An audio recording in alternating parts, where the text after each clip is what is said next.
Y a pas à dire, la semaine a été riche en actualité, alors on va bien sûr parler de la dernière bonne annonce de Spider-Man No Way Home, mais on a aussi eu tout un tas d'autres informations très cool, notamment parce qu'il y a eu le Disney Plus Day le 12 novembre dernier. Bonjour les amis et bienvenue dans cette nouvelle édition de Pop Actu, votre rendez-vous avec l'actualité cinéma, séries et jeux vidéo. Avant de commencer, je voulais juste vous remercier parce que vous êtes de plus en plus nombreux et du coup la chaîne redémarre tranquillement. J'espère que ça va continuer encore longtemps et pour ça c'est aussi simple qu'un pouce bleu, donc je compte sur vous, et pour vous abonner c'est tout aussi simple, donc d'avance, merci. Allez, comme toutes les semaines, on se retrouve à la fin pour la partie sondage, mais en attendant, place à l'actu.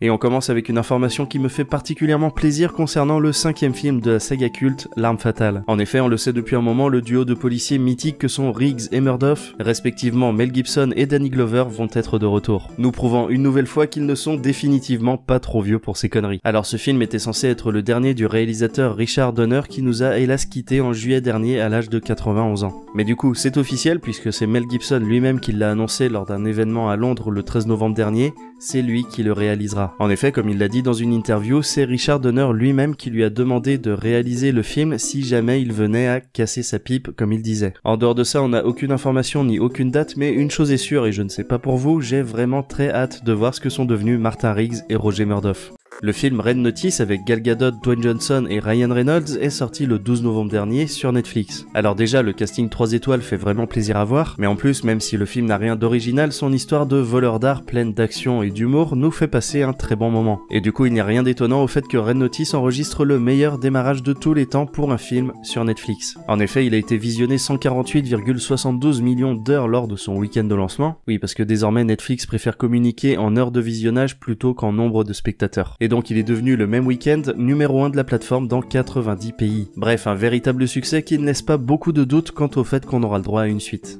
Ça y est, comme nous l'a annoncé le réalisateur David Trevorrow, le tournage de Jurassic World 3 Dominion est terminé. L'occasion donc de revenir un petit peu sur ce qui nous attend avec cette suite. Alors même si on n'a pas de synopsis précis, on sait que le film racontera la façon dont les humains cohabitent, pour ne pas dire survivent, auprès des dinosaures, désormais en totale liberté. Mais sinon, ce qui fait vraiment plaisir, c'est bien évidemment le retour du casting original de Jurassic Park, en la présence de Sam Neill, Laura Dern et Jeff Goldblum. Jeff Goldblum qui lui avait déjà fait une courte apparition dans le précédent film. On aura aussi le plaisir de retrouver le personnage d'Omar Sy présent dans le premier Jurassic World mais absent du second, donc voilà un petit peu pour les principales informations, et pour découvrir cette nouvelle aventure, il faudra attendre le 10 juin 2022. Impossible de passer à côté, la nouvelle bande-annonce de Spider-Man No Way Home a été mise en ligne. Et il y a déjà une quantité presque déraisonnable de vidéos très longues qui analysent ce nouveau trailer image par image. Mais rassurez-vous, ici ça va être plus rapide, on va juste essayer de voir si ce nouveau trailer nous dévoile quelque chose sur l'éventuelle présence de Tobey Maguire et Andrew Garfield, les deux précédents interprètes de l'homme araignée. Alors à première vue, aucune trace d'eux, mais je vais revenir sur deux passages de la bande-annonce qui, pour moi et pour beaucoup d'autres, prouveraient leur présence. Déjà, au moment où Peter Parker se retrouve à visage découvert devant le Dr Octopus, ce dernier lui dit qu'il n'est pas Peter Parker, ce qui est difficile à justifier sauf si pour lui Peter Parker a le visage d'un autre, celui de Tobey Maguire par exemple. Et le deuxième indice, c'est ce plan où Spider-Man fait face à 3 vilains. Et oui, parce que si on regarde bien, Spider-Man ne fait face qu'à l'homme sable, mais le Scorpion et Electro quant à eux ont l'air de foncer tout droit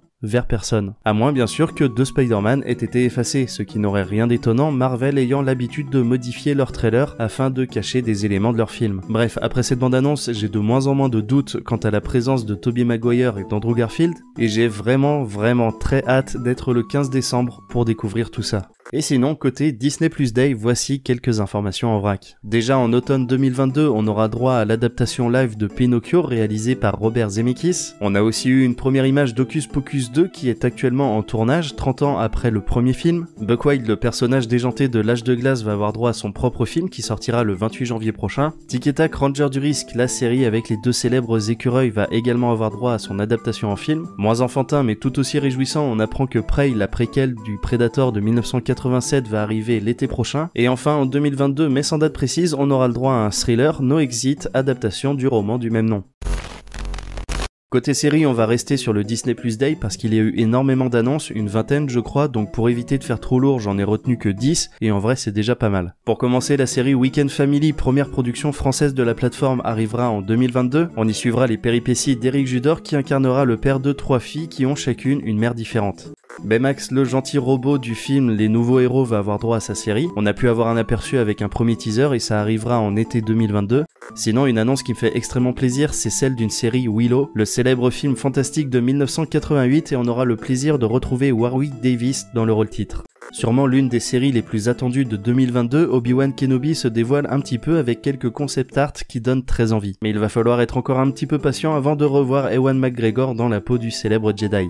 Si tout comme moi vous avez adoré Zootopie, vous allez vous réjouir de l'annonce de la série Zootopia Plus, une série de courts-métrages dans l'univers du film et qui arrivera courant 2022. La Princesse et la Grenouille sorti en 2009 est le dernier film d'animation traditionnel de Disney. Eh bien nous allons avoir le plaisir de retrouver Tiana dans une série musicale à son nom, série dans laquelle on suivra sa nouvelle vie en tant que princesse de Maldonia. Mais il va falloir être très patient parce que la série n'est prévue que pour 2023. Quant à She-Hulk, on a juste eu un nouveau logo, mais en se rendant sur la plateforme, on a le droit à un petit teaser qui nous confirme la présence de Mark Ruffalo qui reprendra le rôle de Hulk dans cette série prévue pour 2022.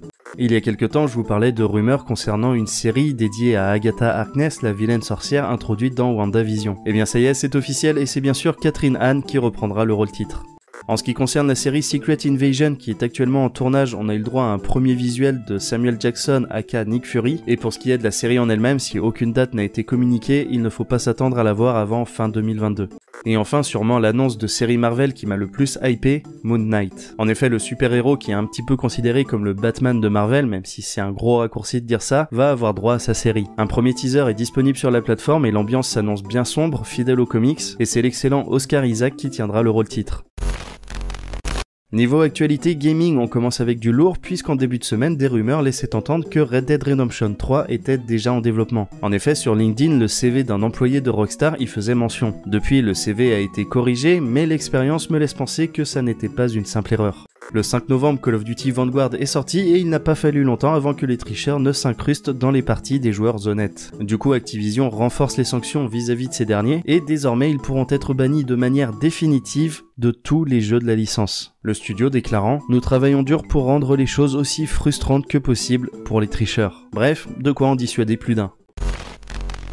Voilà pour l'actu, comme je vous l'avais dit, il y avait masse d'informations, donc j'espère que ça a été pour vous, et sans plus attendre, on passe au résultat du dernier sondage. Je vous demandais quelle était votre plateforme de VOD préférée. Et comme vous le voyez, il n'y a pas vraiment de débat, c'est Netflix qui défonce tout, en même temps, la plateforme a un petit peu l'avantage de l'ancienneté. Ensuite, on a Prime Video, personnellement j'étais un petit peu surpris, parce que je pensais que Disney Plus allait se positionner en deuxième place, mais c'est vrai que la plateforme d'Amazon propose des trucs assez cool, que ce soit des anciennes séries comme Monk, et même de bonnes productions originales, je pense notamment à Tomorrow War que j'ai bien kiffé. En troisième, on a donc Disney+, mais quand on voit le contenu de ouf qui va arriver sur cette plateforme, c'est pas impossible qu'elle devienne la préférée de beaucoup de monde, moi y compris. Et enfin, on a OCS et Salto à égalité. Personnellement, je connais pas Salto, par contre j'ai été abonné à OCS, pour Game of Thrones notamment, et j'ai un petit peu de mal avec son ergonomie. Voilà, en tout cas, merci d'avoir participé, vous avez déjà le nouveau sondage disponible dans l'onglet communauté de la chaîne, donc je vous laisse aller voir ça, et sinon merci sincèrement à tous d'avoir regardé cette vidéo jusqu'au bout. On se retrouve la semaine prochaine pour une nouvelle édition de Pop Actu, d'ici là prenez soin de vous, c'était Glenn Erwan, see you next time.